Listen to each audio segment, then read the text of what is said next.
హైదరాబాద్‌లో Ebola ward ready చేస్తున్నారంటే చాలామంది పానిక్ అవ్వాలా? లేదంటే అలర్ట్‌గా ఉండాలా? రీసెంట్‌గా ఎబోలా వైరస్ గురించి న్యూస్ వస్తుంది గదా! పర్టిక్యులర్‌లీ గాంధీ హాస్పిటల్ అంటే చాలామంది పానిక్ అవుతున్నారనమాట. ఇక్కడేంటంటే క్లారిటీ ఏంటంటే తెలంగాణలో ఇప్పటి వరకు ఒక కన్ఫర్మ్ కేస్ గూడా లేదు. కాకపోతే మనం అలర్ట్‌గా ఉండాలని మాత్రం తెలుస్తుంది. పానిక్ న్యూస్ అయితే గాదు. ప్రిపేర్డ్ న్యూస్ లాగా ఫీల్ అయితే గనక ఎందుకంటే హెల్త్ డిపార్ట్‌మెంట్ వాళ్ళు ముందుగానే జాగ్రత్తలు తీసుకుంటున్నారు.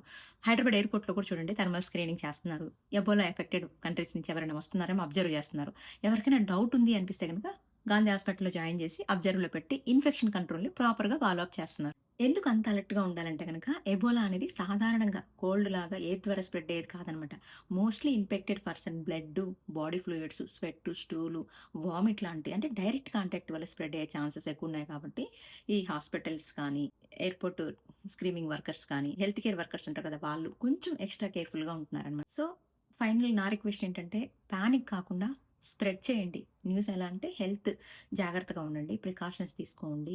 అఫీషియల్ హెల్త్ అప్డేట్స్ మాత్రమే ఫాలో అవ్వండి. అంతేగాని వచ్చేసిందని గాని అందరూ ఒకలా ఉండరు గదా! కొంతమంది బీపీ ఉంటది, షుగర్ ఉంటది. వాళ్ళు ఈ న్యూస్‌ని వేరేలా తీసుకుంటారనమాట. సో, మనం చెప్పేది ఎలా ఉండాలంటే భయంగా ఉండడం కంటే కూడా జాగ్రత్తగా ఉండాలనేది మాత్రం వాళ్ళకి క్లియర్ చేయాలనమాట. సో, కొంచెం పానిక్ కాకుండా ప్రిపేర్డ్‌గా ఉండండి. మీకు తెలిసిన వాళ్ళెవరికైనా గూడా చెప్పండి. అఫీషియల్ హెల్త్ అప్డేట్స్ మాత్రమే ఫాలో అవ్వమని చెప్పండి.